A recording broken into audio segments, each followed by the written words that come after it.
Hello and welcome to Fables from the Pickled Quipper. Today, episode 30, and we pick up with the Hand of Aegis, having just been squooshed, squashed, and smooshed by a bullet. Let's pick up and see how things go. We began our last adventure with Bardur returning to the tables to a lovely piece of pie. The party discusses the choices at hand and decides to investigate the Badger Downs road orc assaults. Eska introduces Bardur to our newly acquainted contractor, Hazim Rolivar. Later in the day, Eska takes a trip to the woods to practice and meditate. Stumbles across Robin Hood and his merry group of men, Bardur, Claire, and Cosette. Set out for potions, locating Osgood, messy little alchemist goblin. Silvarius checks in with Eliscu about the legitimacy of the orc raids, who verifies, but does not impress, and heads to speak with Kelly before returning Kedox to this plane. Bardur and the Bardurettes head to the Londrin district, over to Mason's Power. We all reconvene at the Traveler's Respite, discuss the day ahead, and the following day we all head out the North Gates, travel on our way to Badger Downs. We reach the dark and mysterious tunnels, which we start to descend. We are overwhelmed with a foreboding isolation. Make our way through.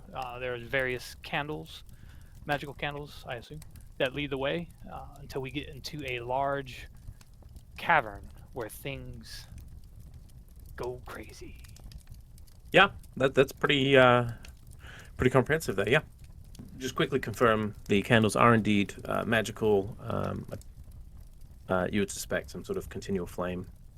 And yes, things getting crazy was a bullet jumping out of the ground, landing on the party, with Silvarius and Bardur taking the brunt of the damage, Claire and Cosette somehow adeptly dodging out of the way. Everyone got pushed out of the bullet's space as it landed, looking hungry and angry. And that is where we're going to pick up. This creature has just literally landed on you. Silvarius is looking pretty precarious all of a sudden. Bardur is looking pretty bad off too. We're at the top of the round now. Bullet took its surprise round, which was just leaping on all of you. And Claire, top of the round is you. True to her word earlier, she is gonna just hurl a firebolt at it in pure panic. Okay. I'm gonna need that at disadvantage since it is up in your face, right up in your grillium. Okay, so still an 18. So you reach out, just blind panic, and you're almost touching it, and the flame just sort of like leaps out of your hand, and you see it sort of burn and lap, and you think it's getting under the scales there, under the plates. Wow, how much damage is that? 17 fire damage. Wow. Ooh, good gravy. That's a cantrip, everybody. Yeah, that's pretty sweet. It screeches in pain. It did not like that.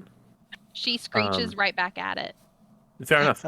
I guess it'd be the equivalent of its left shoulder area is now just charred and blackened from where this flame exploded. You're actually kind of lucky that hasn't rebounded and hurt you some too. Eska, you're up. Sorry, I just realized what level we are now. Okay. Has it changed? I think it's changed since I last attempted a cantrip. Oh. Yeah, you get special stuff at level 5. Yeah, I 5 is big. Yeah. Anyway, I pull out my bow. And I am going to... Honestly, I'm going to dance backwards down the corridor from whence we came. And I'm just going to fire a shot. And that is going to be a 20. It's going to be 12 piercing. As you're backing up, you see that explosion of flame from Claire, and you think it sort of like creates a slight chink in the armor there. And you take a second, breathe, release your shot, goes right into that chink. You hear another screech from the creature. I just move back a little bit, and then seeing this little alcove, I'll drop inside it. All right, Kedox. And Bardur, actually. After a quick glance from Silvarius, Kedox starts flying distractingly right behind it, trying to garner its attention. Zephyr Strike. Alrighty. So I am going to stand up, move, since Zephyr Strike does not give him a Mhm. reaction attack at me. Yeah. He I tries to snap at you, but you're long gone. Trade Ambusher and Zephyr Strike. So let me roll for my longbow. 19. 19 hits. Yep.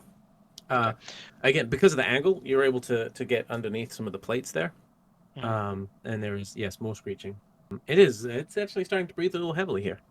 You think you guys have done some pretty hefty damage to it already. 15. 15 does not hit. It hits one of the heavy plates surrounding the beast and bounces away harmlessly. 27. Oh, good gravy. 7 and 8. Yeah. damage. This shot comes in right next to the first one.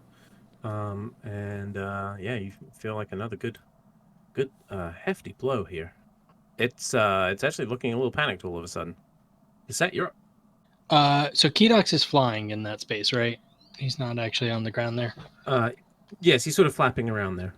So Cassetta's not used to being surprised. She's much more confident in a fight where she's kind of planned it a little bit. So she just kind of just kind of takes both hands and swings the flail for a 20 to hit.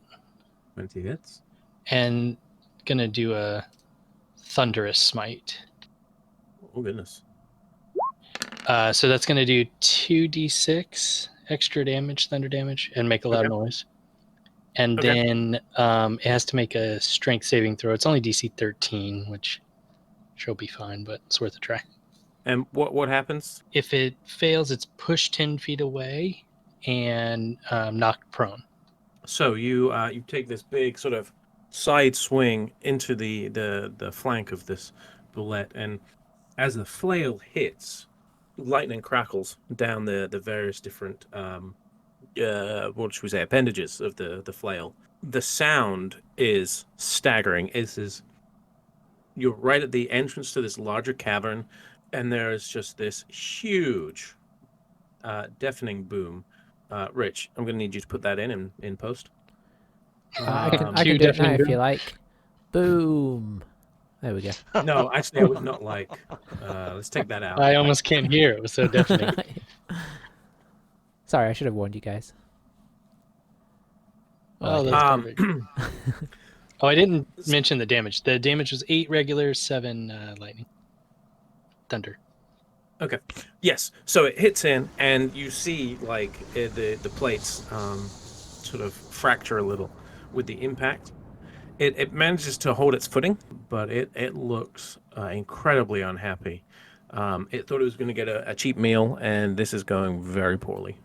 Yeah, she wasn't too concerned about the noise. It probably wasn't strategically the best thing, but she just panicked and tried to get it away from And her and her friends. you do know there's some little rocks dropping from above you.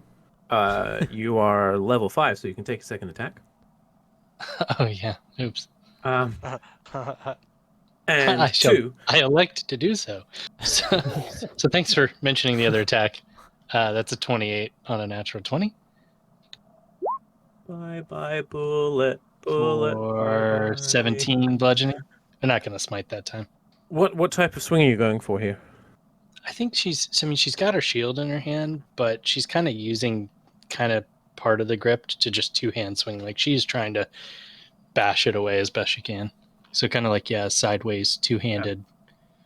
So you sort of, baseball swing almost. You after the first one, you kind of get a little confidence, and you kind of do this maneuver where you kind of roll around the back of Claire, and then as you come around, it's sort of like a backhand effect.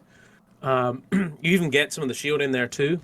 The shield and the flail impact into the skull, and there is a sickening crunch as flail and skull combine, and the bullet drops to the floor.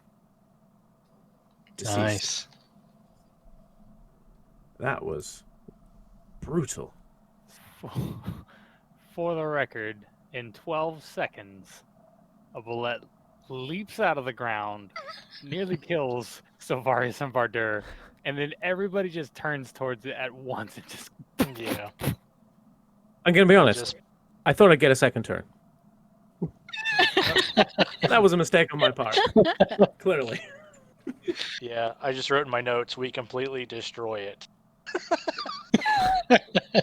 there something appeared, and then we couldn't recognize it. Yeah.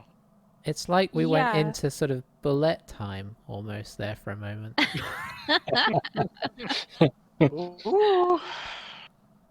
No, what was gonna happen was like right after Cosette cracks it on the head, and like Sylvarius actually like goes in to grab it, and like because he was his his initial plan was to grab it and try to like tackle it down, but by the time he grips it, it's dead. Yes. With So you end up kind just of a little bit of like surprise. landing on top of this dead creature. Does Sylvarius realize, or does this grapple go on uncomfortably long? I feel like this is Make an Nah, it's intelligence quick check. realization. Does his own momentum sort of make him think it's still alive, and he just spends the next sort of 30 seconds wrestling the thing while we look on awkwardly? Like, are they sort of normal, like natural creatures? Are they sort of? They are monstrosities. Okay. Well, I tell you what. Give me nature or arcana. That's going to be 15. Yeah. So you have heard of bullets, and this seemed to be a fairly standard sized bullet. They burrow through the ground, and then they are just constantly on the lookout for food.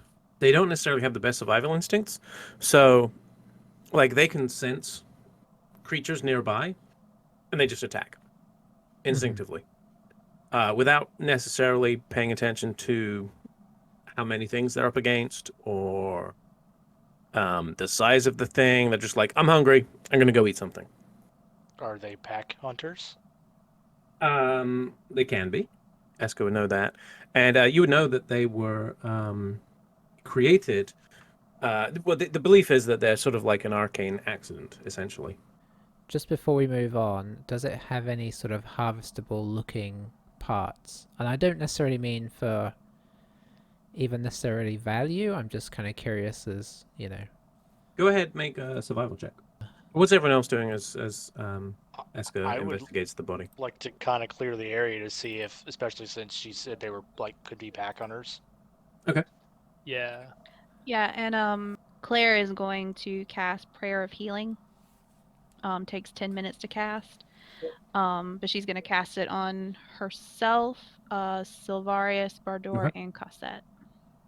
Budo Silveris, give me a perception check since you're looking around. Okay. And I think Cassette's going to do the same because she's kind of embarrassed that she made so much noise. So just making sure that didn't cause any problems or summon anything else. Or okay. And everyone gets 9 hit points back. So the three of you looking, then give me perception. Esco, wait. your 17 for my survival. So as you get a little look at it, the head is pretty damaged. Yes. But you do notice that it doesn't really have teeth. It just has like there's like a kind of a a mouth area, and it's just like two very very sharpened, almost like a beak. Okay. That just rips through things. What you do notice though is that the plates on the outside of it are very thick, probably quite heavy, but if you could get some, you could probably find a maybe a blacksmith or some other sort of craftsman who could turn it into some sort of natural based armor. Can I just see sort of have an attempt, because there's not much else for me to do for the 10 minutes. Can I make a sort of attempt to see how removable they are? Yeah, that would be survival again. I would probably add ask yeah. Badur, sorry, to see if he could help. Okay. Yeah. After I made sure the area was safe, I would help out. Okay. Yeah. cool. So what do we get for perception checks, please? Mine's 2 from 23. Sylvarius. and 15. So Varys, you're kind of staggering around a little bit. the damage that you took on impact still kind of rocking you, and so you're more putting on the appearance of looking without really being able to focus because your head is ringing. Between being knocked off your feet and smashed into the wall, you're not really seeing anything. However, Bardor and Claire, you look around this cavern. It doesn't look like this is a burrow or nest of any sort. You don't see anything to suggest that this is where something sleeps. It just appears to be a slight opening in the cavern. You can see just as you kind of move a little further forward, you can see just off the edge of the map here, you can see another one of the candles flickering ahead. Seems like the area is safe. And then Survivor got you quickly realize, Eska, that you do not really have the ideal tools for this. And then Bardor comes over with his Valkata, and that seems to be a lot more useful. And so you kind of start prying up the plates and then hack away underneath, and you're able to remove in pretty good condition 10 of these plates. Now each plate weighs about 5 pounds. These are Yeah. thick, hard hide, like almost chitinous plates. So it's about 50 pounds worth of gear that you'll have to figure out a way of transporting. Do we have Um, anybody that can lift 50 pounds of stuff pretty easily? Or that weren't sort of encumber in any way? Yeah, I mean, it wouldn't be challenging. The hardest thing would be figuring out how to physically transport it. All this doesn't just fit into our backpack. Not certainly, it would not fit into one backpack. So I the have I the will. plates are sort of, So I have- we're good playing size. with real rules. I got you. I mean, I do have a sack that we can put 6 of them in. So what I'll do is I'll say, Silverius cassette. This I feel like these may be of some value to us, even if we don't use them ourselves. I could see them. We could probably, at worst, perhaps sell them off. But maybe we could use them for some purpose. I was wondering if I hide them down behind the rocks here. Maybe if we pass by this way again, perhaps we could pick them up, and if you guys are willing to take them, they might be worth something to us. How do you feel about that? Seeing that we are already paying Rodavar, extra funds are not a bad idea. I hate to kill creatures without it serving a. Obviously, we were trying to live, but outside of that, I hate to waste, what is available. Yeah, because that just picks one up and kind of tests the weight. And sure, I don't agree with wasting it if they're of some value. I don't think it'll be a burden if we split them up. Cool.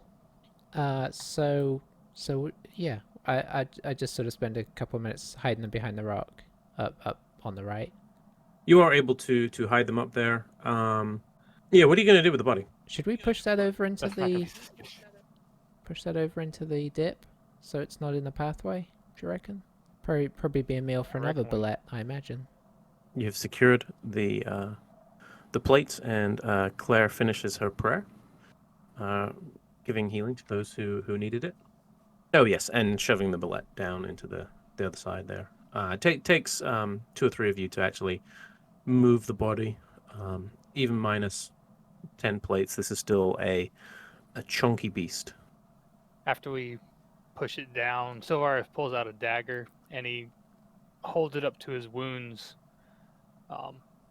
casting his blade. As he holds it up to his wound, his blade will kind of like burst into a little white flame, kind of cauterizing the wounds, and use second wind. I'll say to the party, I was like, I'll take the lead. There seems to be a distinct lack of objection. Yep. So I was thinking, I got the back. Cassette'll be towards the front, but she's not the best leader in the situation, so maybe I'll follow behind. Badur, go ahead, give me survival, please. Kedox mounts up on your back again. Sure. I kind of like look at him whenever he does it. I just kind of give him a side eye, but not like a bad side eye, just sort of a acknowledgement side eye. 18. You had already picked out the next candle. So you continue down the path, and at various times you come across other cabins where it opens up and closes, like this one. Every now and then you keep following the candles, and every now and then you do see a collection of bones. Probably were from a bullet. You know, the end result of a bullet's doings. Like just bones, nothing like anything else with it, or it's been there for a long time, or Yeah. It looks like it's these aren't fresh by any means.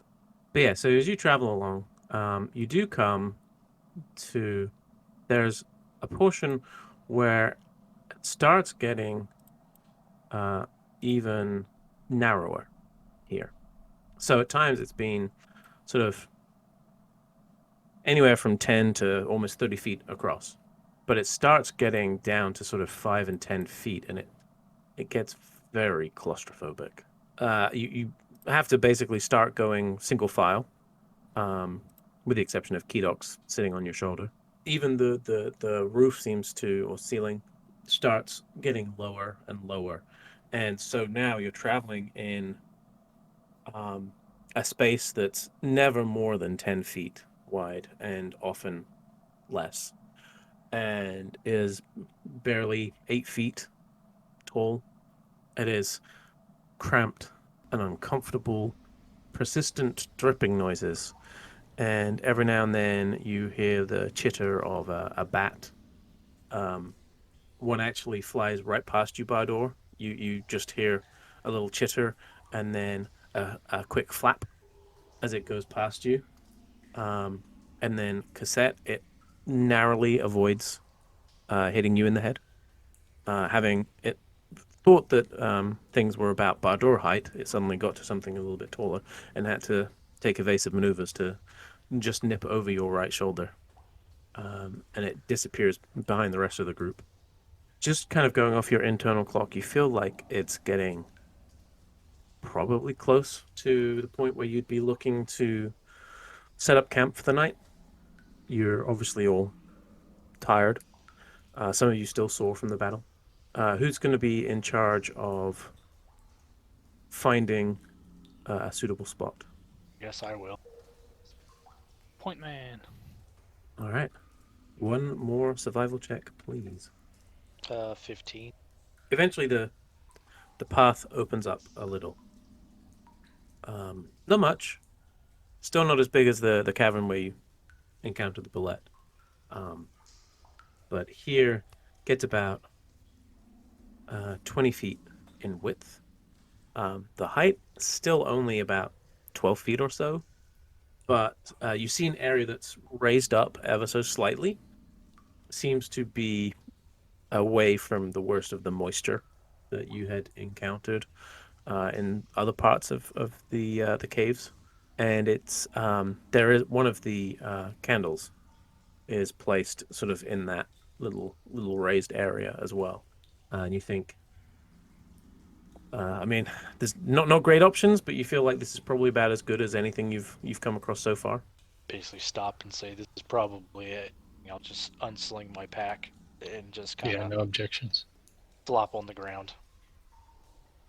Yeah, and there is everyone's a little quiet. I mean, you already know from experience, Eska does not like being underground. It doesn't help that she says it every 5 minutes. Rarely the most talkative. She is very quiet right now after a day of being under the caves already. Well, I guess it's only half a day, but it probably feels like 3. So Var's still kind of licking his wounds a little bit. But yeah, you set up camp. Is that literal? Probably. Yeah. You see his weird, long lizard snake tongue like coming out of his mouth. Yeah, so you set up camp. Do you light a fire? How cold is it? A constant It's 68 pretty degrees. chilly. It is definitely not a constant 68 degrees. It is probably low 40s. So it's not freezing by any means, but it We is could cold. probably do a fire because the light's here anyway, right? I don't know. Mm. And you note that the light doesn't seem to emit any heat. Lighting up the surrounding area using like a unsheathed sword, cast Yeah, light, ceiling structure and such. Like, does it look like um, a fire, smoke wise, would be a hindrance or like a problem? there's an element of risk, certainly. It's hard to know exactly how the smoke's going to flow. You kind of do the old like lick your finger, trying to find if there's any real wind right now, and there's not a lot happening down here. Is there anything we could actually burn? Realistically, you probably would have grabbed a little kindling and some wood, um, in anticipation of setting a fire. I think that's probably a reasonable thing that you would have done. Yes, you probably could at least tonight get a fire going, um, and then you may have to more actively look for sort of consumable Yeah, materials maybe for a some of the fire the next moss. day. Maybe some of the moss is burnable. Yeah. Uh, Although Eska, you would know that the moss, when it burns, can be more smoky than say wood. Do we want to build a fire since we have it's in a bit of a little bit more of an enclosed area? I'm not certain. Fire, of course, with the obvious hazard of smoke. I'm easy I'm either fine way. without one. Yeah, likewise. Okay, well, unless anybody else says otherwise, we'll go without tonight. That's probably wise. So you settle down in the somewhat well lit area that you have. Um, it's cold. You kind of wrap up as best you can, and you set watches throughout the night. Everyone who is on watch hears things: little scratching noises, the squeaks of the bats. Every now and then, there's a faint rumble. There is just for the couple hours or so that you're on watch, there is just pretty persistent panic. Um, and then when you're not on watch, sleep is not easy to come by. Eventually, sort of like the again the natural clock kicks in, and what you think would be morning comes. There's no discernible difference beyond the candle. There is darkness until you see the faint glow of another candle in the distance. But it is impossible to tell if it actually is morning. But you will wake up uh, stiff from having slept poorly. You do, however, get the benefits of a long rest. So regain half your hit dice, spell slots, etc., etc. You wake up and you feel pretty awful, unfortunately. Hardly the traveler's respite. Indeed. Anything you do before you get going in for the next day? I will habitually cast Druidcraft to see what the weather's going to be like. Um, as you do that, you you don't know. It's odd. It's the first time that um, this has failed you. You go to cast it, and normally you get some sort of inkling, like a. It's almost like a little globe appears in your hand and shows you what the weather will be. And you cast a spell, the globe appears, and it's just grey. Eska starts walking back where we came from. See you later. Just bounces. Surprised you made it this far. I'm done. We're heading this way. We're getting too deep. Remember, that was part of your arrangement. Yes. Okay. Come on. We can make our way through this before we know it. Was that you being encouraging, Silvarius? Don't get used to it. Okay, I doubt it. So I'll just take the lead, and I'll kind of like look over at Kedox, and I'll kind of like put out my arm in a recognition that like Kedox is probably Bardor's best friend right now in this party. Wow. So He kind of sits there for a little while, and then Silvarius turns around. He sees the interaction, and then he whips his head over, and Kedox leaps on over. I'll nod to Silverius because I know Kedox is his. Nod back. Cassette turns to Claire and is like, 2 girls walk around with him all day. He prefers the company of a pseudo-dragon. I know. What are we? Just chopped liver. And then I'll say, "Would y'all like to sit on my shoulder too?" And I just keep walking.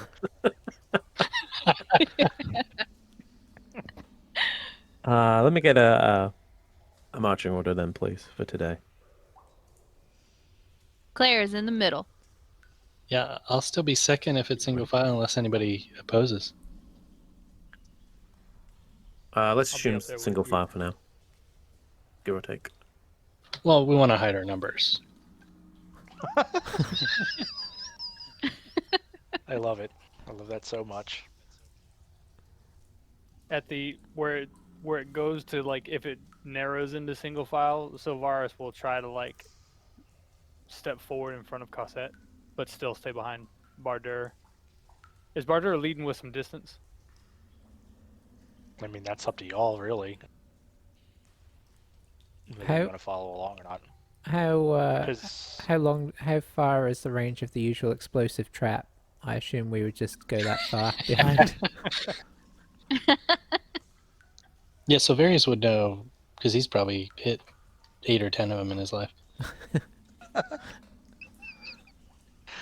rock trap falls right on you. he's like Bubba. He starts, instead of talking about all the shrimp, he's talking about all the different types of traps. Rock traps, dart traps, poison Fire. traps. I really have every kind of trap. I think 2 that's axes all for the of price of 1. them. Yep. One So trap jumped up and bit me right in the buttock. Cassette will let like Silverius jump in front of her, but then the next time she'll jump in front of him. Realizing what's going on. I'd like to think at some point you both try and do that and you just get wedged. Yeah, that's what I was imagining. A horrible grinding of armor against the walls. Let me get dex checks from both of you. Sounds like monster. Oh, see, you try to be funny. Phil's making just roll dice. Yeah, thanks, Oh, Rich. no. Okay, 19. 10. You look like you're going to get stuck for a second, and Silverius is able to just sneak out quickly. No harm done. Phil, lift the curtain first, just a little bit. If we'd rolled the same number, is that we would have gotten stuck, or what was? Either that or just 2 bad rolls. Yeah. Okay, fair enough. I mean, it wouldn't take much to unstick you, but, it's fun to play, isn't it? And are you still muddling through with just going off the candle lights, or are you using some other light source for your non-dark visionies? My sheathed dagger light trick Mhm. in the darkest parts. Yeah, I mean, and like as you get like right between the 2 candles, often it gets very dark. So most of the morning passes without incident. Again, the cave varies as it travels, sometimes quite wide. Again, getting all the way up to sort of 30 feet wide and 40 feet high in places. And then other times it shrinks right back down to almost like a 5-foot square, give or take. And you can actually see, as you go through those areas, you can see where some stalactites have been smashed off of the roof to give enough clearance to walk through. You can see like the broken stalactites on the ground. That's strange. Go ahead and roll a d10 for me. Sure. Okay. 7. As lunchtime comes, you still haven't encountered anything that feels orcish yet. You note. There's been no indication of orcs. There's been no, like if you remember the cave system that you encountered before, with the kobolds, there was some orc graffiti, for instance. There's been no indication of that so far, and there's probably a little bit of sort of like questioning going on. Like, I mean, come on, is it really? Like, is that are we actually gonna find orcs, or are they just pulling our leg? Like, what's going on? Because there's been no indication whatsoever yet. But you settle down, you take a little lunch break, a little breather, eat some more rations or pocket ferret. Oh, sorry, pocket chipmunk. Excuse me. And then start out again. And the trudge continues in the almost dark and the cold and the damp. Give me another D10, please. Sure. 6. Okay. You continue traveling for, as best as you can tell, another 4 or 5 hours, just this mind-numbing trudge. And then you come to a suddenly a very wide cavern. It expands out far larger than you had expected, given how it's been going so far. But 1 minute you're just in a sort of 15-foot wide, maybe 15-foot tall cave, give or take. There's a couple of, in some cases, there's a stalactite that's joined up with a stalagmite, forming a natural pillar here and there. And then all of a sudden, it just opens up. The ceiling goes above how far you can see, which means it's now very high. Got to be at least 100 foot or more above you. To your sides, it's at least 60 foot either side of you. Cassette and Silveris, you don't see this immediately, and Bardor kind of just pauses for a second. There is a huge chasm in front of you. The path seems to lead you to a 10-foot wide stone, like natural stone bridge, for want of a better word. It's really just a connection between where you are now and the other side of the chasm. But it's it's not a manufactured bridge by any means. It's just a natural crossing of this chasm. Well, I mean, at this point in time, this is about feels like another bedtime, I assume. Right around that, yeah. Yeah. Okay. Well, as we look at it, I'll say, well, maybe this is a good place to stop. It's a little bit more open. Maybe we could set up a fire here. I know it's a little bit more open, but Should we perhaps survey the area first? Two people with perception checks, or one with advantage. I mean, I can help if that helps. Okay. I'm not sure if that clipped out. That was 16. This sort of like landing area before you get to the chasm there, relatively smooth, decent enough. Keeping the fire lit might be a little tricky just because it's actually, you should be okay as long as you keep tending to it. Actually, in general, the space is good and suitable. You would say for resting. You kind of peer over towards the chasm. I'm going to be honest with you. It don't feel good. It feels ick, basically. I might set a small, like a small patch of cloth or dirt or something. I'm just gonna like set it on fire and just drop it down. Okay. Yeah, you do that, and it falls and falls. It doesn't seem to land. It just keeps dropping. Probably best not to go down there. That's probably the understatement of the century. In case anyone was thinking about it. I'm gonna walk up to the side right after Eska threw like the flame Yeah. cloth down, pick a rock up, and cast light on it. So yeah, you and then you throw that down. Yes, Okay. much brighter if it helps. Similar effect. It takes a long time to drop. You do see the glow still at the bottom, although it seems a little faint. Oh, that is bad as it first appeared. I will basically be trying to start the fire. So I guess I didn't say. So the chasm it's deep, but it's not that wide. It's about 40 foot, give or take, across. Can we see the other side fine? Yeah, there's another marker over there. The actual so there's a light sort of like right at the just as you sort of exit the little tunnel area. There's a light there, and then there's another one sort of like at the entrance on the other side. It kind of goes back down into a tunnel on that side. I kind of whip my head up towards like the ceiling, and Kedox takes off, flying up, and Kedox illuminates his entire little body and flies up. It's about 120 feet up. So as you come in, are you going sort of to the left or to the right of the exit? I guess I would go to the right. Uh, who will be taking first watch? I will probably, And no one with Bardor, correct? except for Kedox. Kedox. Oh, except for Kedox, of course, yeah.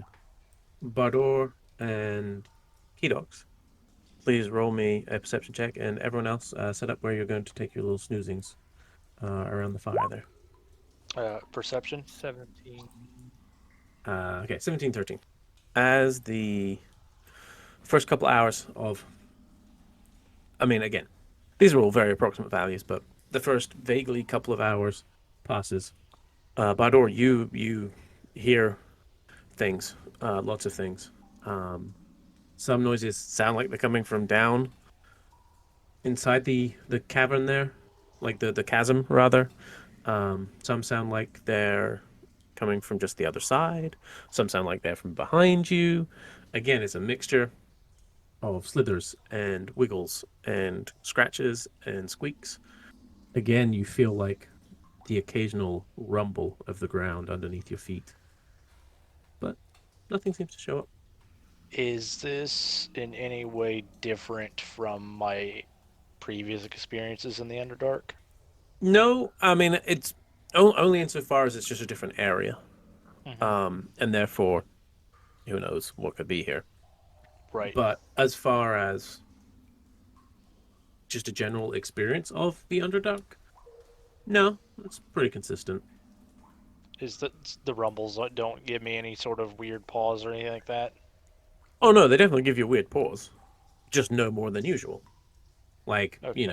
this is just what the Underdark does. Right. Okay. It makes noises, and it scares the crap out of you on a pretty consistent basis. Right.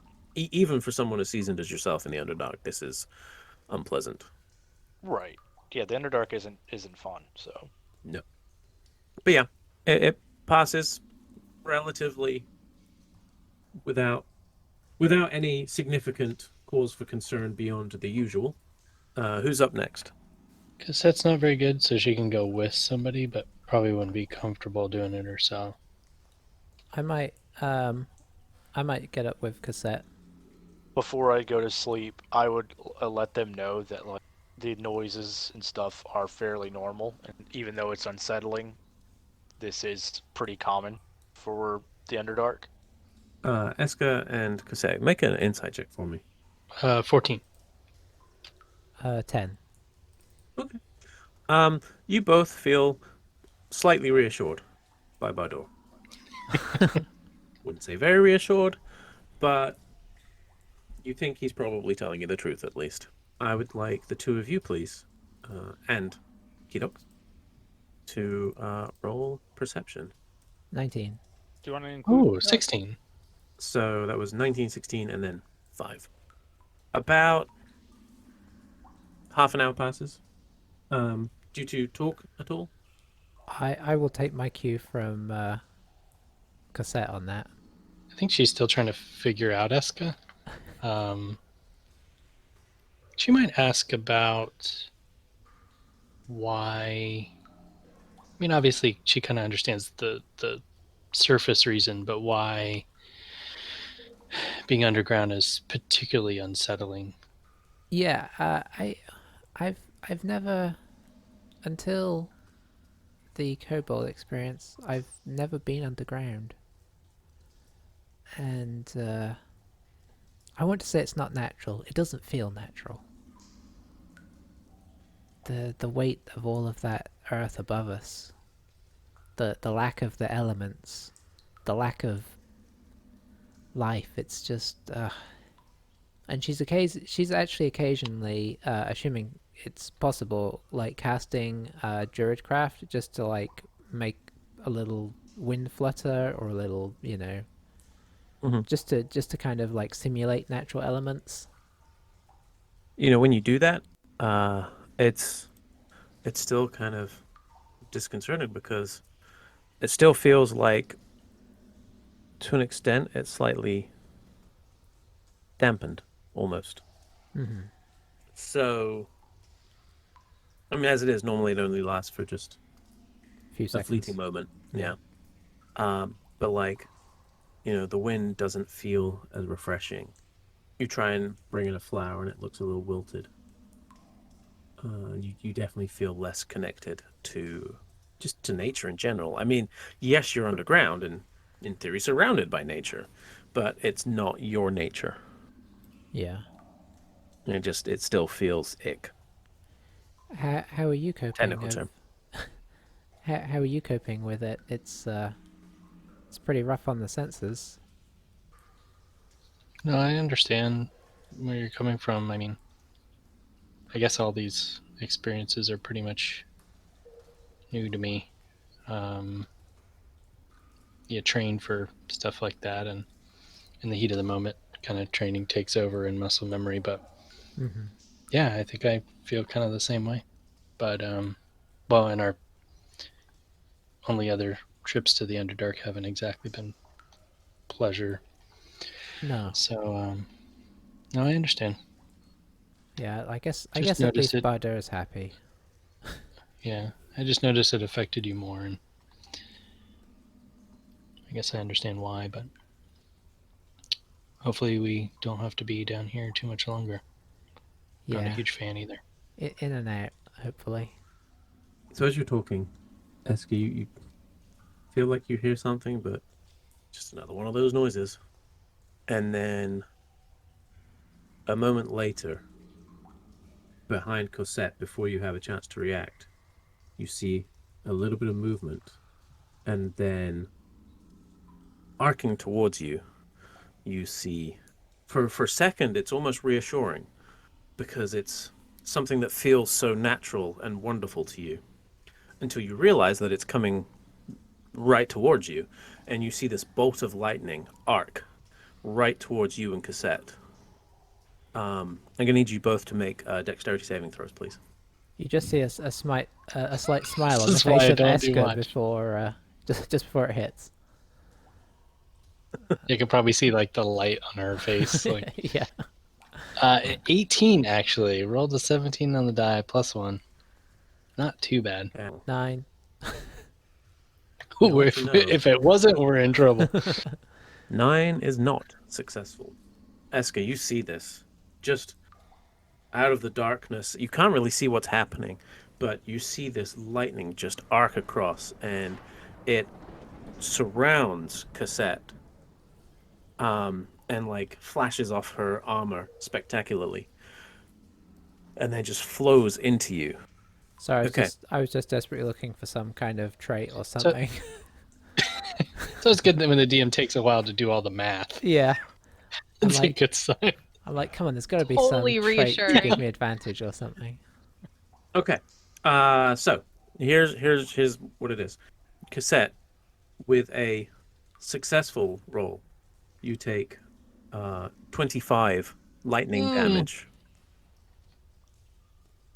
Eska, you take Can you? 51 lightning damage. Oh, Did you run those numbers right? I did. Can we get a recount? Recount. Um, Yeah. Gosh. Cassette, you have just a second to react, and you look behind you as the lightning crackles, and you see a large blue head just peeking over the edge of the chasm. Scaly, very malevolent, and it is glaring at you. I will need everyone here to, once again, I'm going to need everyone to roll initiative, please. Everyone is now awake. Everyone? Well, okay, fair point. You're in So how do initiative you order, at least. So, yes, the rest of you, you're in your sort of fitful slumber, and then there's this explosion of sound, and you hear Eska and Cassette almost in unison cry out. And even with your eyes closed, you can almost see this sudden bright blue light through your eyelids, and you are brought to consciousness in a heartbeat. Crawling up from inside the chasm, what appears to be a large blue dragon. And you can see like lightning still sort of crackling around its mouth. And it's looking at you unpleasantly.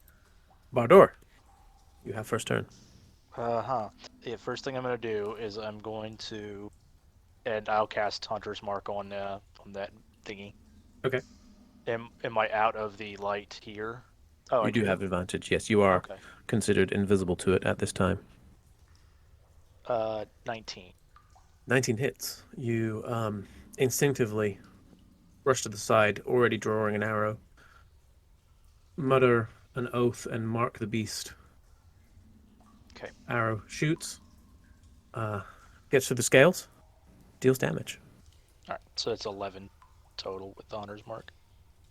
Then the second, that would be a 26. That all kinds of hits.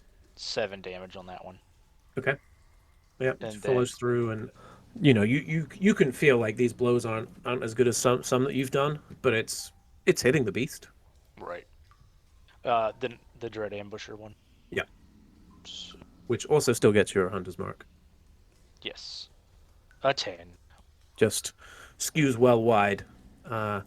You find rather unusually, as you sort of you had a moment before you taking that third shot to sort of survey the scene, and you see Cassette looking hurt, and you see Eska lying motionless, and you unusually waver in confidence, and the shot goes wide. Savaris. Is there knowledge in my head about blue dragons, feralness, or I mean, because I know dragons are pretty intelligent creatures. Right. History or Arcana. Arcana 8. As you kind of wake and you see it, all of your training temporarily goes out of your brain, just briefly, and you're struggling to focus, and you see that there is a threat, and right now, your thought is deal with the threat. Roll to standing. This thing all the way up and over on the edge, or is it kind of like? It has come up to where it is actually. So yes, it is sort of like clambered up onto the edge, so it's fully visible. I look down at Eska. And you see she's And- scorched with like black marks, and looks charred. Not by fire though. This is different. And I mean, you would know enough to know what would happen if that decided to breathe on someone. A large snarl comes across Sylvaris's face, and he actually he points his sword out, and his sword is enveloped by a blue energy radiating from his hand and shoots out a ray of frost out of the actual sword. Okay. 17 to hit.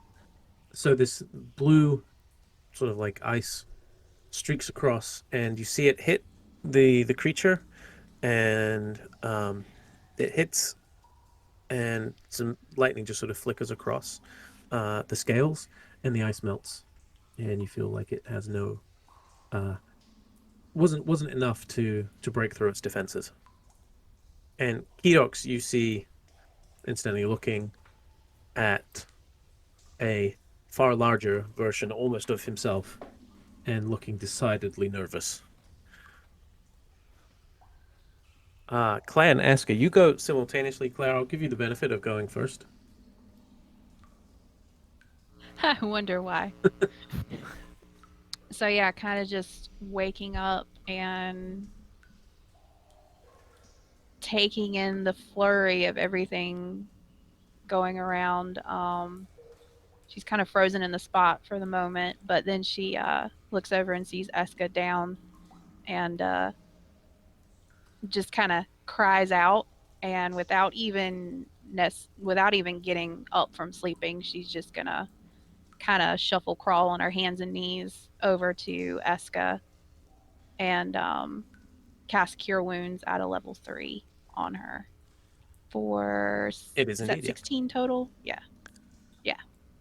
So yeah, you reach out, sort of struggle over, just grab the slightly smoking leg of Eska, and just, like you said, almost unthinking, the warmth passes down your arm through your hand, and you feel it pulse into Eska. And Eska, um you suddenly take this huge gulp of air, and eyes open. Your heart is going so fast. It went from almost zero to, well, lightning fast. Wah, wah. Um I guess just looking at the dragon, would she have any kind of knowledge from her arcana or history studies about, I guess, just if this kind of fight is even worth it? Um, yeah, roll history arcana as well. 13. Okay, just eyeballing this.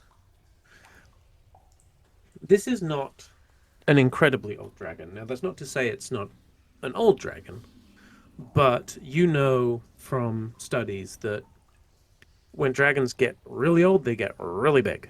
They basically never stop growing.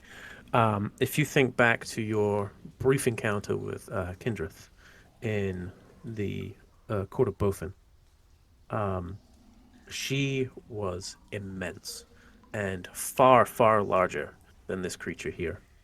Um, you would say this one, um, while larger than a wormling, may not be that much older.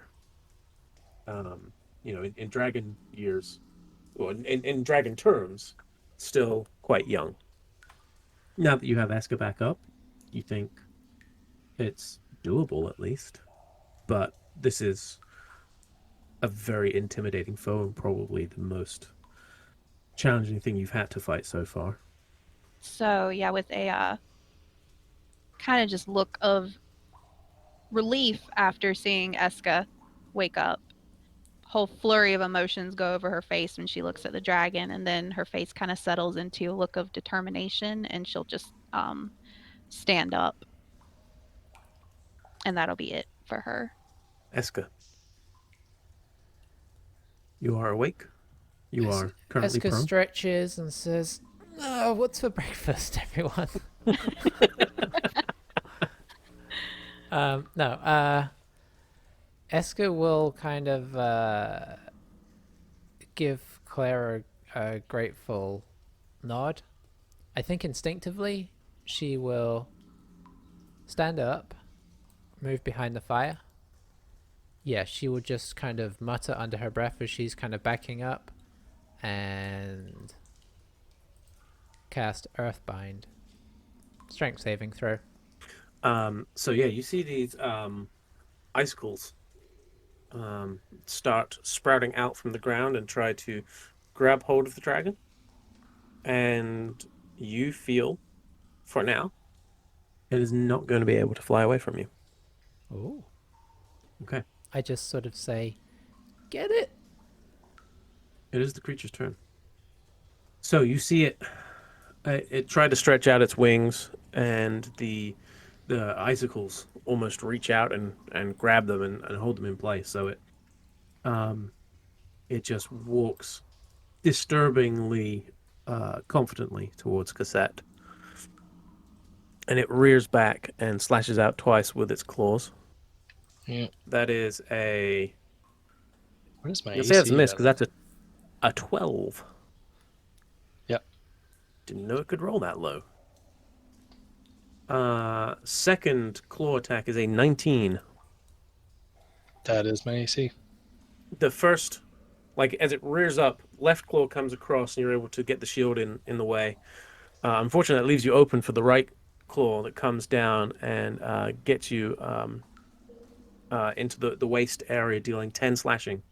And then you see it rear up, and all of a sudden, it's not looking at you anymore. It's looking at Claire as it goes to make a bite attack. And Claire, you see, as you're looking, you've kind of gone into your sort of stout, determined position. You look up and see lightning crackle in the mouth as it reaches towards you. That is a 15 to hit. Does not hit. Good thing. You are able to, with surprising nimbleness, as it comes towards you, you kind of dodge a little and kind of deflect the blow away, and the lightning sparks past your face, and you are duly terrified. Cassette, it is your turn. I had a couple plans, and a lot happened between when that fight started. Okay, she's gonna kind of stumble back a little bit. Yeah, I'll just do a flail attack. 26. I will divine smite. Level 1, I guess, right? So 11 in bludgeoning and only 4 radiant. Okay.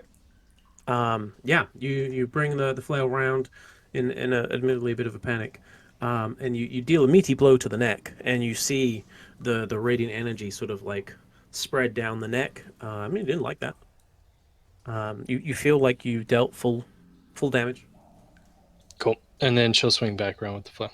Okay. Yep, 25. Yeah. Does that hit? Oh yeah. And 13 bludgeoning. Sweet. Yeah. Okay. That's a big owie for it. It's looking a little pained. And Kedox. Kedox goes straight into fluttering around him, trying to distract and grab its attention right around his head, kind of like nip at it and help the immediate next action against it. Okay. Butter.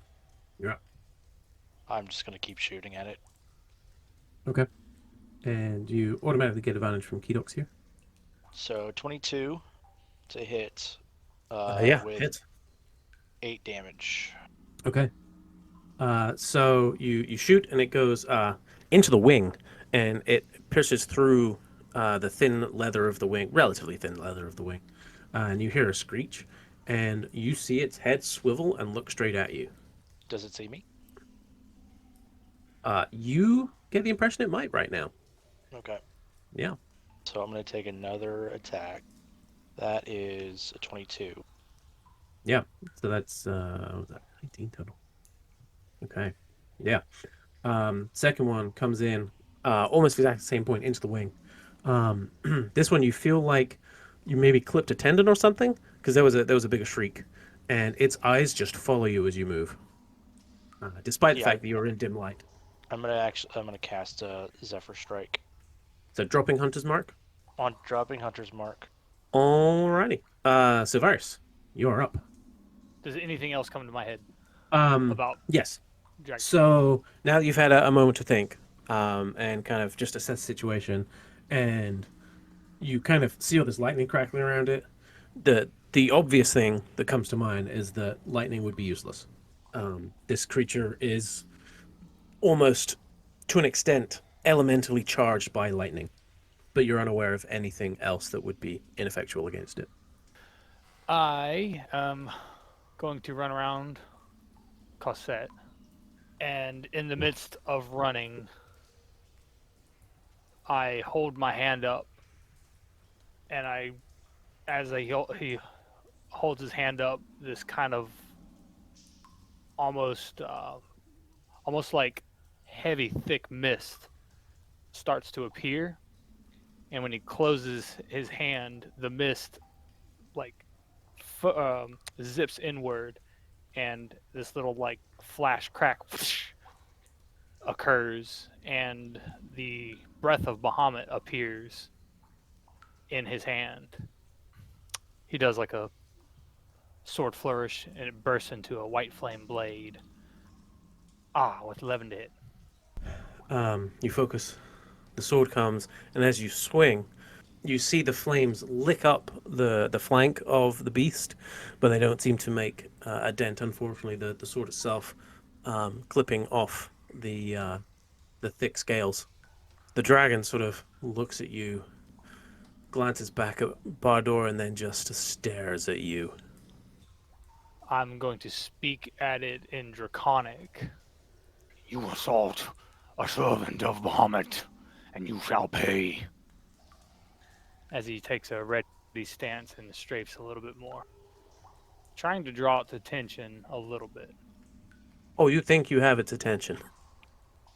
And he grins at Silvarius' challenging grin.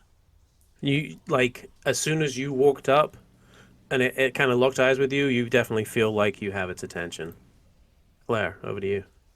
She is going to hustle back over to where she was sleeping and pick up her shield and get that kind of looped over her arm.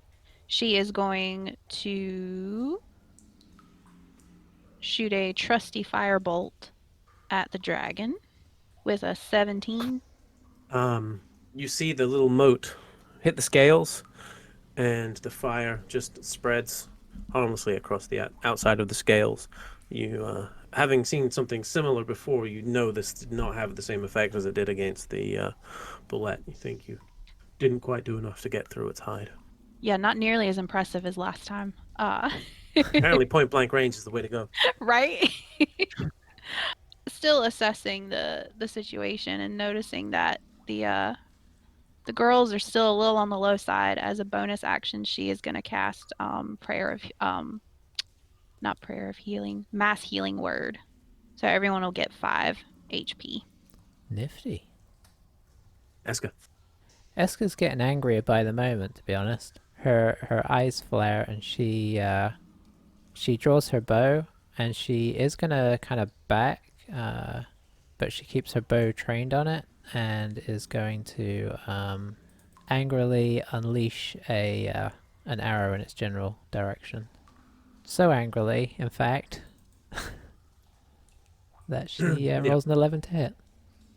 Too much effort, unfortunately. The shot goes wide.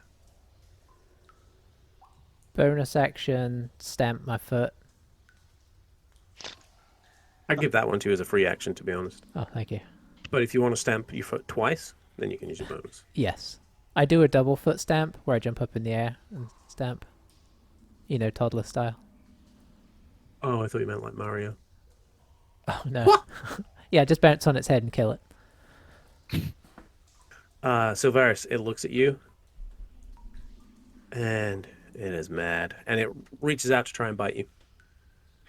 And you as you look up, you see again the lightning crackle in its maw, and it chomps. That is a 22 to hit. Right before it lands, Silvarius does a quick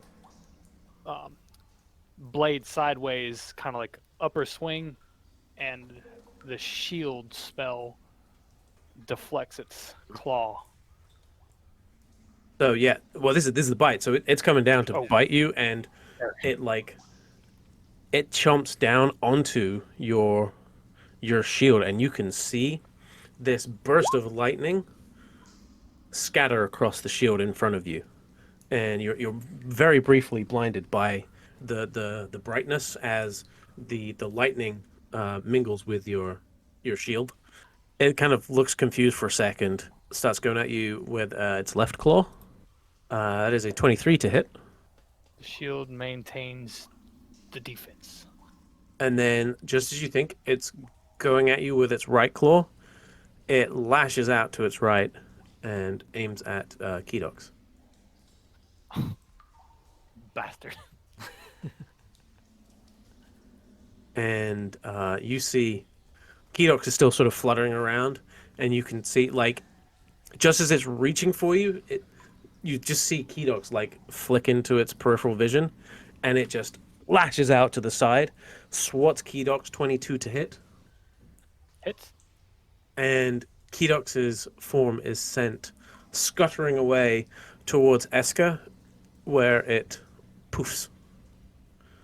12 slashing damage. Cassette is going to use her reaction. She is going to rebuke the violent. Beg your pardon? She is not happy with Kedox getting hit, so she's going to use a reaction to reflect. Still takes the damage, obviously, but she's going to reflect equal damage back at the creature and force it to make a wisdom saving throw. Well, I don't know what it is at all. DC 13 still, yeah. Okay, it does pass. Okay, But so it also takes damage, right? yeah, half damage, and that's her channel divinity. Rolls in pain a little bit. Yeah, if I was like an excellent player, I would have done it after that breath attack. That would have been cool.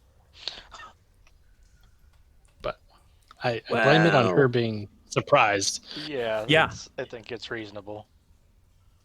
You never know, it might breathe again at some point. Well, if I can finish a short rest before it does, that would be great. Let's see. Time out, please. Cassette, why don't you take a turn? Yeah, she's actually going to cast Land Hands for 20 hit points on myself. And she's going to kind of raise up her shield and move closer to Silverius to kind of help, deflect anything that's coming at him or her. Butter. I will shoot. 22. 22 And- definitely hits. 10 damage. Okay. So you shoot again, this time hitting on the other side and getting in at the wing joint. And you see, like, as the arrow hits, this little extra, almost like a little detonation as it hits the impact from your spell. And you see a little spurt of blood come out from the wound. And you feel like he's starting to get worn down a bit. I am then going to actually run over to Eska and take another shot. 17. 17. You aim true, but it flicks off the Okay. the scales. If possible, I would like to take, with a bonus action, can I hand a greater healing potion to Eska? Yeah, you can hand that to her. Okay. You can't make her drink it, but you can take the horse to water in this Okay. scenario. Well, yeah, I'm gonna pull it out of my. I keep that with my components in my components pouch, so I just whip it out real quick and I just hand it over to her and say, "Here, take this." Savaris. Well, yeah, sorry. So Savaris kind of takes a readied stance, and he keeps monologuing at this big bad guy. I am the breath. Ixen. And his blade bursts into a much brighter white flaming light, spoken from the word. And he does a double flourish and tries to do an upward swing towards its head. So now the area around bursts into light, 40 foot in all directions from Savaris, as these white flames lick the long sword in his hand. 19 to hit. Yeah. 19 hits. 4 slashing damage plus 2 fire damage and 7 I think cold damage. Yeah. You launch that assault, and it rocks him. Like, just the combination of this elemental swing blast of fire and cold damage, and you streak a pretty significant blow on its neck, and you can see dark blood streaking from its neck, and it is 100% enraged, and it is glaring at you. Action surge Well, that's very rude. and pull. Go in for a thrust sternomy area. Okay. With a unnatural 20 to hit. Yeah, hits. 11 slashing damage, 1 fire damage, and 11 cold damage. You are able to stab right into the chest of this beast, and the white flames flick, and you see them inside the dragon, burning at its core. It screeches foul obscenities in Draconic at you. Claire, over to you. Whew. Being a little irritated at watching not only hers but a lot of other people's magic attacks just kind of roll off of it. She is going to hold out her hands and cast magic missile at level 2. So let me click this 4 times. 14? 14? Yeah. What do your magic missiles look 14 like? damage. I kind of imagine them as little balls of blue light with like gold iridescence Nice. around them. So yeah, you shoot them out, one from each finger, bursting forth from your hand, and they pepper the flank of the dragon, and it writhes in pain, and you feel like you did a hefty amount of damage to it too. Yeah. Eska. Eska will grab the healing potion. She looks at it, but like briefly, but she, like Bado can probably see, she's not really cognizant, so she actually just like grabs it and like stashes it, and she's already pulling another arrow and just like she's just like continuously firing. So she just shoots the thing. Do it. 17. I think you may have figured it out by now, but that just clinks off the armor. Yep. She doesn't care. She just keeps firing.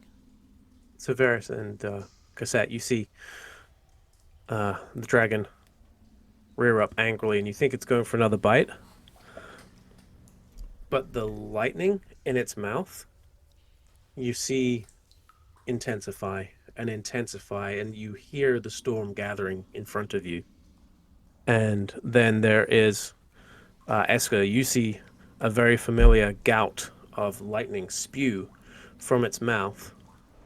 Cassette, Silveris, I'm going to need you both to make a dexterity saving throw, please. Yeah, there's nothing on my character sheet that says avoid lightning. Just double check here. Please. Nope, nothing's changed since last time. Okay. 12. Can I just say I have 51 hit points, so if it does 51 damage again, it's not ideal. The explosion is intense. You hear it and see it. You felt like the light over there was really bright before from the sword in Silveris's hand, but it gets so much brighter as there's this explosion, and the lightning cracks the rock face behind Silveris and Cassette as it strikes with such force. Cassette, your instincts kick in, and you instinctively try to push Silveris out the way slightly, and end up taking the brunt of the damage. That is 57 points of lightning damage for Cassette. Oh yeah, that'll do. Yep, that'll do. And 28 points for Silvarius. Whew.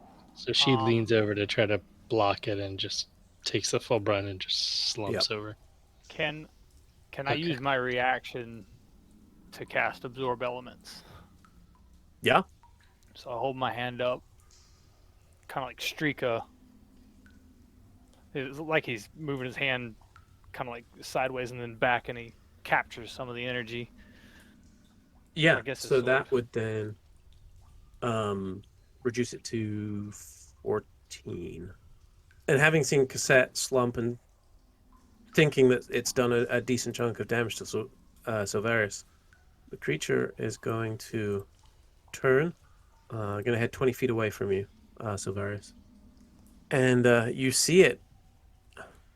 It looks like it's scrabbling at the rock underneath it, trying to get into it, and it's still trying to flap its wings, and it seems like it's not able to get into the rock bed.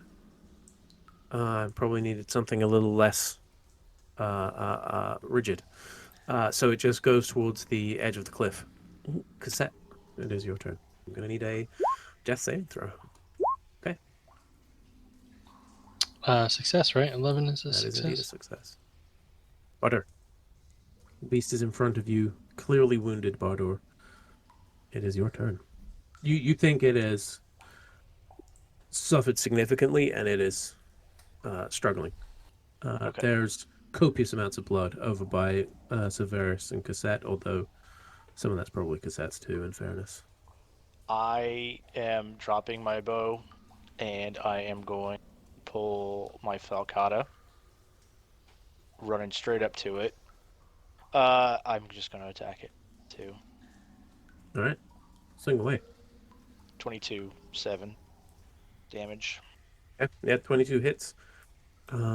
You hack away at its slightly frosted wing, where the magic that Eska cast has been holding it, and you take a big chunk out of the wing, and it screeches, and flicks its head around at you angrily, but it's still standing for now. So like Bardor's kind of going into a bit of a battle frenzy, and screaming out some in Dwarven.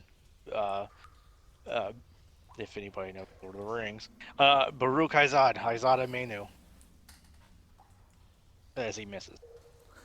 Yeah, your frenzy kind of gets the better of you, and you take less caution with the second one, less care, and you don't realize that the wing is coming around, and like the little claw part of the wing, like sort of at the equivalent of the, I would say, wrist joint, actually deflects the blow away.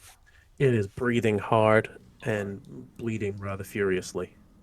Varys. I didn't catch the subtitles on that. What does that mean? Oh yeah. Okay. Or the general spirit of Basically, the dwarves Do you know are upon Dwarfish? you. Because if you don't know. Yeah, right. Do you? Yeah, Okay, I guess but that's true. all of our listeners know Dwarvish, so let's translate for them. Not that they need it, obviously.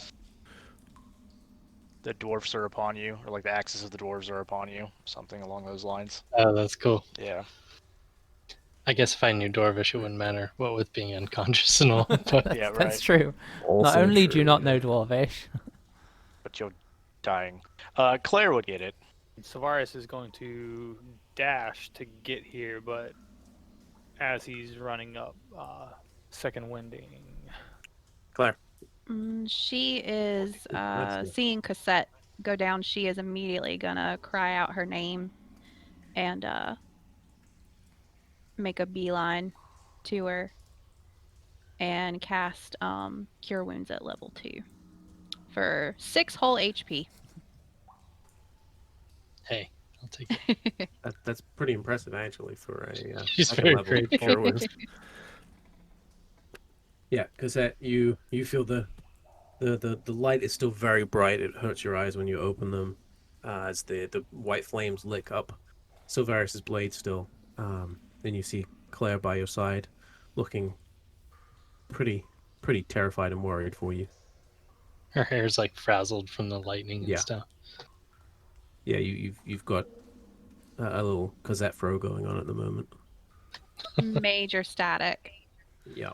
Yeah, you actually get a slight shock. Yeah, Claire, not a as good you, look. No. Eska. Does it look like the dragon is trying to scupper over the edge? You suspect it might be. Hmm. Once it realized it couldn't dig down any here because the ground's too hard. Feeling like stopping it from flying now is not necessarily going to help. Eska just lets the frost fade from it. Okay. And instead grasps hold of the pendant at her neck, focuses on the dragon, and summons a beam of moonlight to arc through it. Yeah, I will cast Moonbeam. Dim light fills the cylinder. You take a con save at the beginning of your turn. I will actually, she actually kind of walks 5, 10, 15, 20, 25. She walks right up to it as she's casting it. Nice. She just has her kind of hand outstretched, kind of focusing the beam of light, and she just walks right up to it. Where would you put it? Like on its head, basically, or its? I think I would arc it down through its midsection. I'd be trying to hit its heart, if it has one. I think it is. Is it 4 squares? 5 foot radius. Beg your pardon. Okay, well, let's make a con save, shall we? Reminder of the DC, please. 15, I think. That was a whisker away from a natural 1. And then the dice just rolled back. It saves. Just 9 radiant. 9. And you see the creature is barely standing as this moonlight burns away at its flesh. Its wings are almost useless now. The light sort of searing the leather. It gasps for breath. Eska, you have the best view of its face, and you see panic. And it looks at you. It saw you coming and saw you like reaching out as the moonlight hit, and so it tries to bite you. I'll allow it. That is a natural 1. It tries, and you see for a second the lightning crackle in its mouth, and then the lightning fades in mist, and it looks confused and concerned, and lashes out at you with its right claw. That is a 28 to hit. That will catch me. It slashes down at you, catching you in the shoulder and bringing you to a knee, 12 slashing damage. And then it comes again at you with the left claw. I say 23 to hit. That will hit. For, would you believe it, exactly 9 slashing damage. That'll catch me.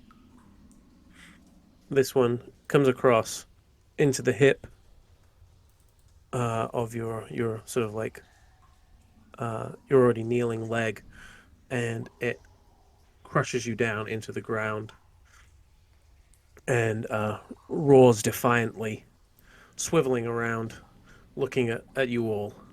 So Varys, you just you hear in Draconic. I was such a fool. Cassette, it is your turn.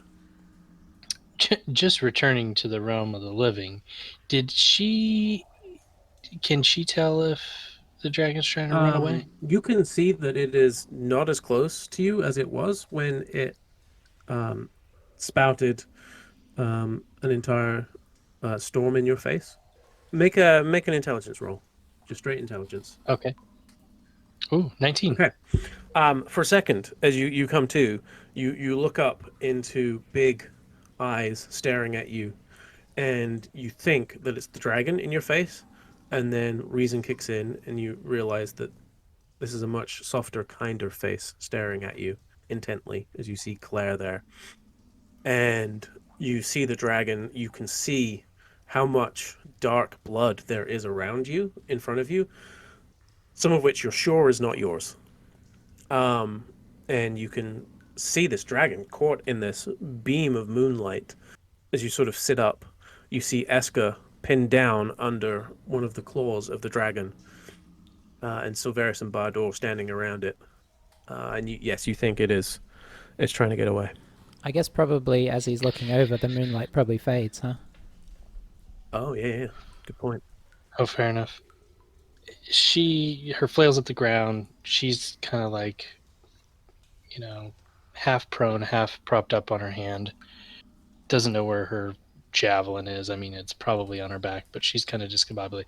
She's just going to reach her free hand out and cast. It looks pretty bad. Oh yeah. She's gonna cast sleep at level 2. So 27. So I guess the way it works is if it has less than 27 hit points, it falls asleep. Mm-hmm. As long as there's not something else there with less hit points than it. Cosette, you barely conscious again. Instinct kicks in. You cast sleep. And Silveris and Bardor, you see this dragon thrashing about, all of a sudden slump to the ground, and you hear, rather unexpectedly, soft snoring as it slumps. And she'll see Bardor about to, take an action next, and she'll just say, "Finish it." And I'm assuming it is now unconscious. Okay, so you would have advantage, and anything that hits is a crit. Oh dang. If you're within 5 feet. Right. Is Eska like? So I noticed that it falls, and I hear Cosette, but like, is Eska out from underneath? Like, She's still currently pinned underneath one of the legs. Luckily, the head landed next to her and not on top of her. I mean, I'll breathe heavily for a second as I like start to calm down a bit, and I look over at her, and I'll like, basically like grab hold of her like arm shoulder area and try to pull her out. To drag her out of that would probably be an action. To Yeah, I sort figured. of pry her out. Yeah, I figure as much, but I like think it's the right thing to do to try to get her out. So Okay. And then and you get half movement while you're dragging her. that's fine. I just you know back to like here basically. Yeah. Okay. And then yeah, I'll tell Silverius, and I'll just nod to him, and like I'll help Eska do her. So Silveris. He stops for a moment and he acknowledges Bardur and looks back at Cosette. And he looks back at the dragon and he walks around to the front of it, stands there staring at it while it's asleep, and relays, or he says to everybody else, because I think Esco might have even been down when he said it, possibly. He spoke and he made. An error was foolish. Dragons are wise creatures. Should we end this now? And I'll go off of that for now. Sword elevated, waiting for a response. Okay. I'll consider that a held action, essentially. Can she see from here if Eska is completely unconscious? Based on how Bardor dragged her, you would see very little movement, yeah. Like a pale sack of potatoes. So she's gonna do double movement, which literally puts her right behind Eska. yeah, I guess Eska would probably be kind of like slumped over my shoulder. And yeah, she'll just she'll start to reach for her, but that's all she can do. Eska, make a death saving throw, please. Natural 20! Ooh. So as Claire is reaching out, Claire, you haven't even quite reached her, and you see her eyes start to flicker open. Eska, you have 1 hit point. Oh, nice. And Claire, you breathe a huge sigh of relief as you see that. Yeah, if anybody sees my face, they would know that I look very relieved. I'm not even sure if you were aware yet, to be honest. My face Okay. does not look relieved. My face is still like I wake up with the same intensity that I went down in. One second. But I guess just looking at Bardur's butt probably. Correct. You are currently still on his shoulder. It is at the start of your turn that you roll. Oh, it You is. have your turn. Yep. Oh dear. So you are currently being held by Bardor, staring at his butt. I mean, I probably should just spend the turn doing that, huh? Take the opportunity. No, I think I will act. So, I guess. oh, I'm in a character quandary here. Good. I like those. Boy, I'm gonna roll a dice. That being the case, yeah, she's going to sort of lever herself down off of Bardur. And I guess just sort of like, fall to the ground momentarily and look round and see Silverus standing over the dragon. And her instincts are still where they were at pre unconsciousness. So she, seeing that the dragon I guess is still breathing but seems to be down for the count, she's just gonna like pull a dagger and attempt to run over and basically plunge it into the top of the dragon's head. Roll to attack. I managed with advantage an 11. Quite impressive. So yeah, you step That kind forward. of makes sense, really. Your arm shaking, and I just kind of barge past you Silverius. swing down, and your arm shakes, and the knife moves to an angle and glances off one of the sort of bony protrusions from the top of its head. Roll me another percentile dice. That's a 20. Okay. So you almost end up punching it in the head. You see, as you kind of step back and realize that you failed to hit it, or failed to stab it, you realize that you did still make contact. You hear the snoring stop. I think the moment she hears the snoring stop, like a little bit of natural instincts kick in. She realizes that she may have woken the creature. So instinctively she casts Expeditious Retreat. And is going to back off to next to Claire and Bardur. Trying to regain her senses, I guess. The eyes open. Big, dark blue eyes crackling, still with lightning. It looks up at you, Silverius. It stands to its full height, and then it takes a deep breath, and you see a couple of little sparks in its mouth again. And then it just exhales. And it bows its head and in common says, Do what you must. Set, your turn. She gathers her stuff, like grabs her flail, stands up. What is Silverius's, like, I guess, general... He's just kind of holding his sword there, like, kind of... Ready to strike if someone told him to. Roll an insight check. Yeah. Yeah, I was kind of trying to see, like, he just, like, pained with the decision? Like, what's the look on his face, I guess, maybe? 15. I think that's good enough. Silverius. There is very much on Silvarius's face, and knowing what you know of him, I would say he's hesitant.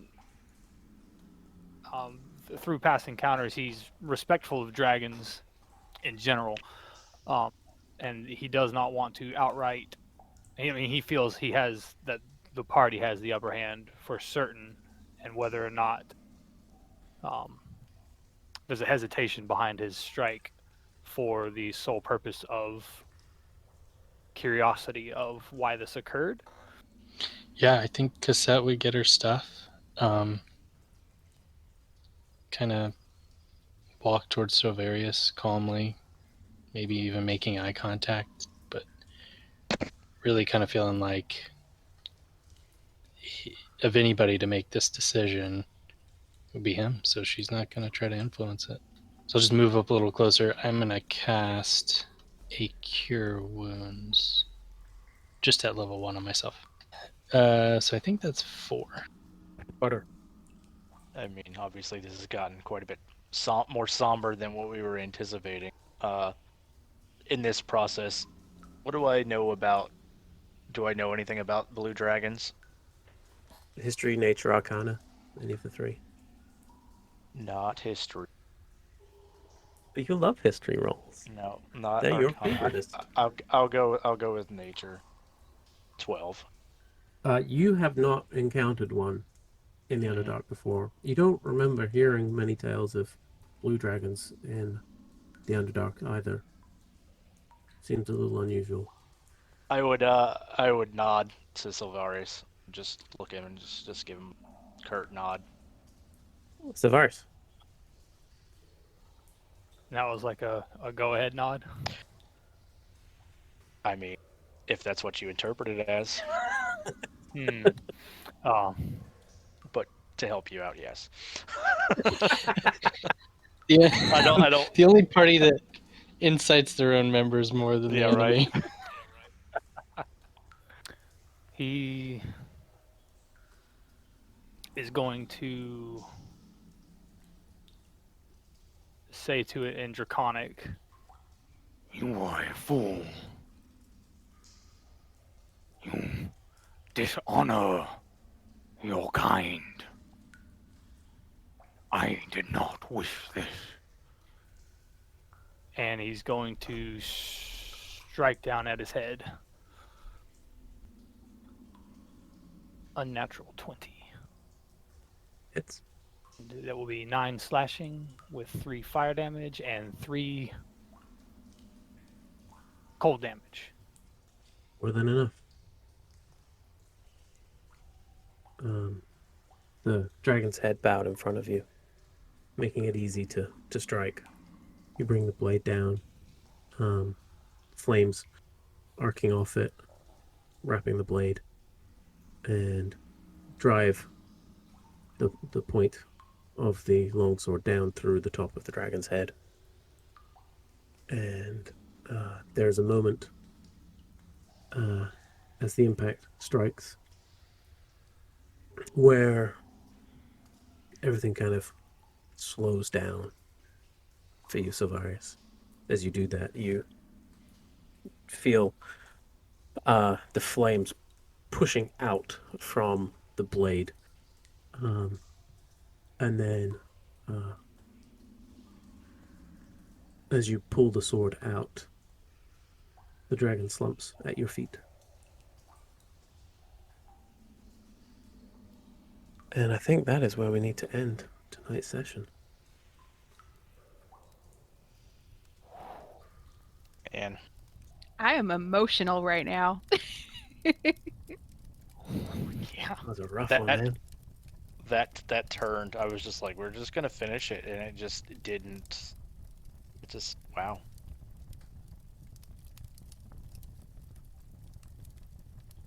Maybe I should have just thrown a javelin.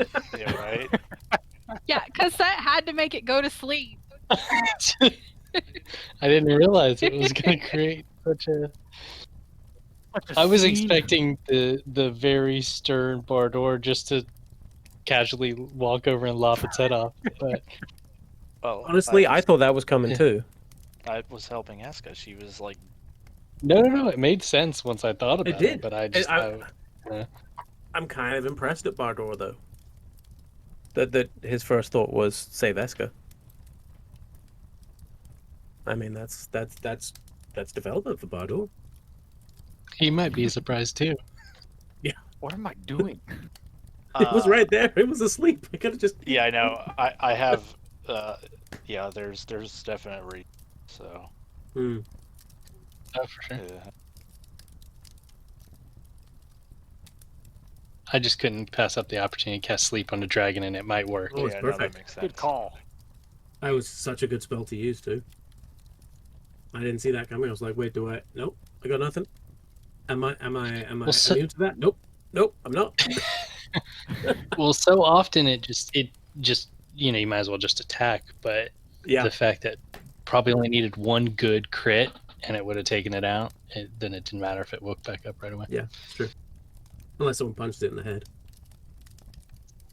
Yeah. The whole party side eyes Eska. It's always the way. It's the sleeping things that are the hardest to hit. But yeah, Claire with some clutch heals there. Claire was Yeah. Like, Yep. Just running I've around never- putting out fires. speedy Claire. pretty yeah. much just constantly resuscitating people. Yeah. Like, There's gonna be some PTSD for Claire as much as everyone else, I think. Just from constantly like you think you've just saved the day, and then someone else is going like, not again. Or just me Runs again. over and heals somebody. Yeah.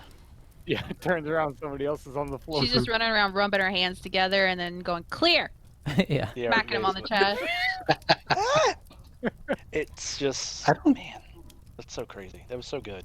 But that was one of the more difficult role playing ones because it's like taking into account what you know about dragons out of character, but then what your character is like, but then also the sullenness of the situation too, which wasn't expected. That like the mood changed really quick. So like you put all that together and then like trying to figure out whatever, because like you could tell Eska was like still upset, but it's like Yeah, Eska didn't sense the mood. no, and that makes sense from what what little we know from her background. It's because Eska was out of action when everyone else was feeling the mood shift. Yeah. Yeah, right. Was Jessica's lunge like aggressive, almost like bloodthirsty eyed? Yeah, it was pretty single-minded. I meant to kind of It wasn't an as idea of her emotion in the yeah. I think when she did Throat. the moonbeam, like she had had time to gather her emotions, and there was like a focused kind of aggression when she did that. When she did the lunge with the dagger, that was just a desperate put it out of its misery, aggressive thing. Not put it out of its misery. She's not put you out of your misery. put me out of my misery. Yeah. I mean, if Eska, if our positions were reversed, like if Silverius was next to Eska, I would have done it. So like there was just like all the circumstances in the world that like meant that I had to draw it out more. Cause like I was like I want to get this over with because this is just gonna get worse. Which I'm really looking forward to next time too, because I feel like there's a potential for some things. Oh, there's going to be a little unpacking that needs to get done. Well, that was a rather eventful episode. Thank you for joining us for Fables from the Pickled Quipper. Tune in next time to find out what happens after they have dealt with the dragon and what comes next as the Hand of Aegis continue on their trek towards the gnomish town of Badger Down. We'll see you next time for more Fables from Pickled Quipper. Goodbye.